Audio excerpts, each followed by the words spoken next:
Pembahasan terakhir adalah gangguan pada sistem gerak. Kemarin kan ada 3, ada tulang, kemudian ada sendi, dan ada otot.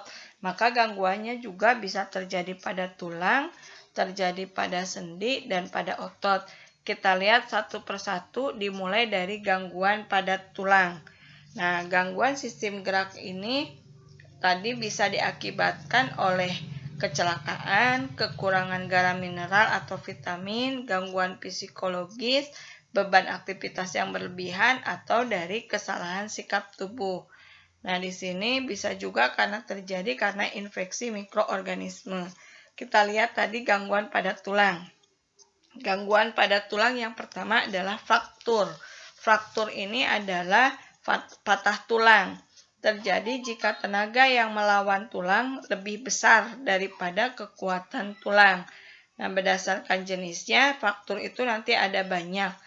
Nah, biasanya parah tidaknya patah tulang itu dipengaruhi oleh usia penderita, kelenturan tulang, jenis tulang, dan seberapa besar kekuatan yang melawan tulang tadi. Jenisnya fraktur itu ada fraktur simplex atau sederhana atau tertutup, ada fraktur kompleks, majemuk atau terbuka, fraktur avulsi, fraktur patologis, fraktur tulang kompresi atau penekanan, dan fraktur karena tergilas. Yang kedua adalah gangguan tulang belakang.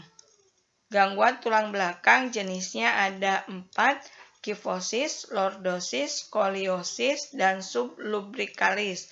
Nah, ini yang disebut dengan skoliosis. Nah, ini skoliosis. Skoliosis itu adalah tulang belakang melengkung ke arah samping. Jadi tulang belakang kita harusnya lurus, ini melengkung ke arah samping, membentuk huruf S.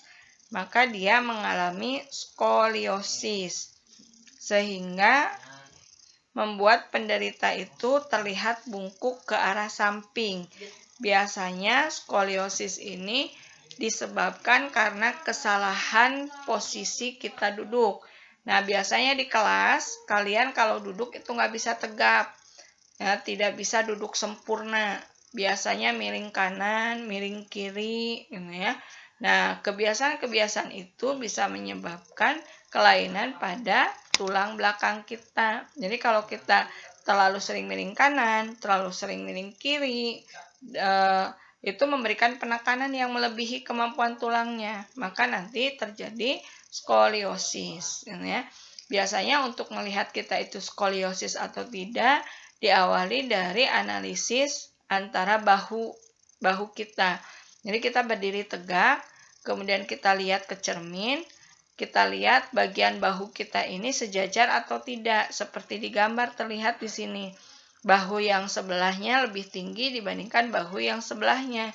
Maka ini mengalami skoliosis. Jadi kalau kita yang tegap badannya, maka kemungkinan skoliosis tidak ada. Tapi kalau skoliosis tadi, kita menjadi miring ke kanan atau lebih miring ke kiri, dan derajat kemiringannya berbeda-beda.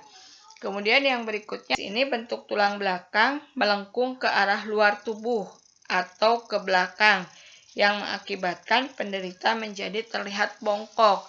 Biasanya ini terjadi karena faktor usia. Jadi semakin tua, maka tekanan tulang menjadi semakin berat, dan tulang melebihi kemampuan tulang itu sendiri.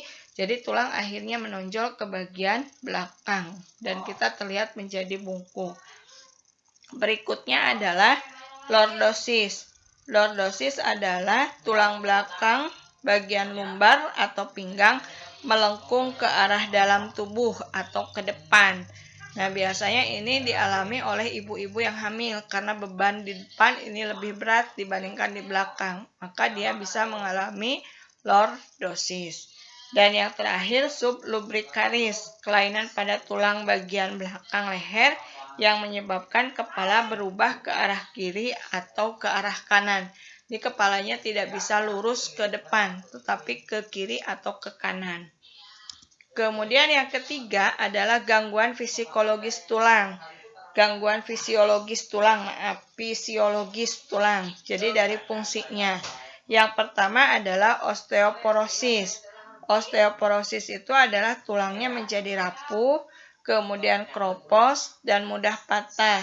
Hal ini dapat terjadi akibat kekurangan hormon dan kalsium. Nah, osteoporosis ini terjadi tadi kurang hormon. Hormon apa?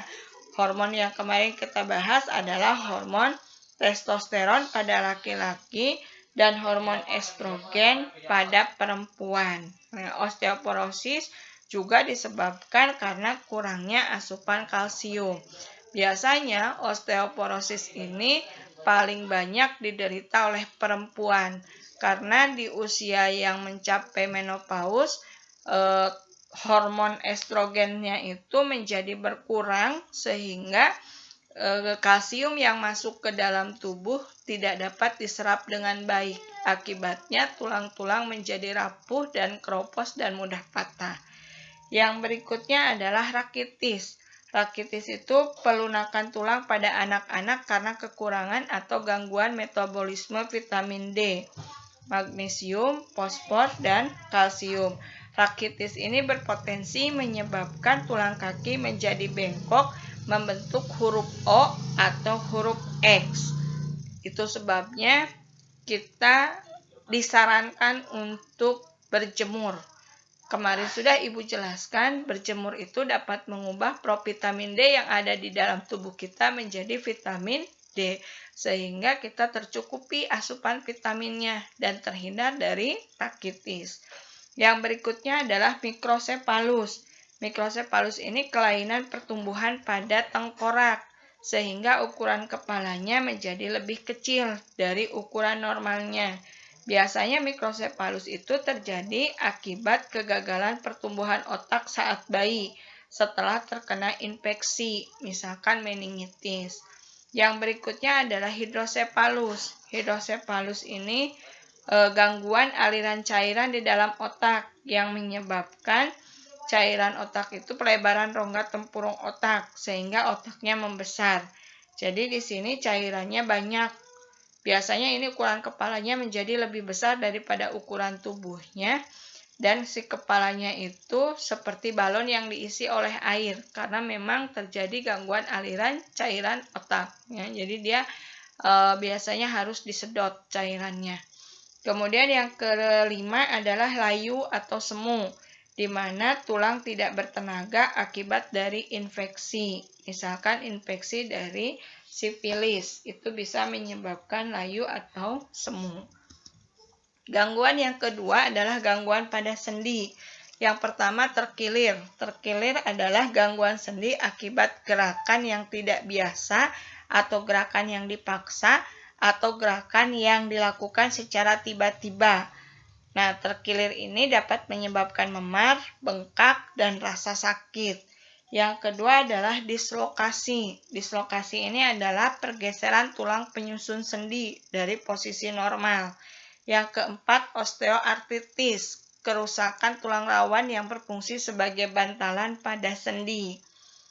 Nah, biasanya osteoartritis disebabkan karena proses penuaan, kemudian cedera, kelemahan tulang, atau penggunaan sendi yang terlalu berat.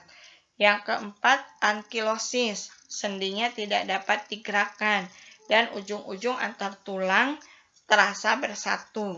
Berikutnya adalah urai sendi, yaitu selaput sendi robek, menyebabkan tulang sendinya terlepas. Yang keenam adalah artritis atau peradangan pada sendi yang disertai bengkak, kaku, keterbatasan bergerak, dan rasa sakit.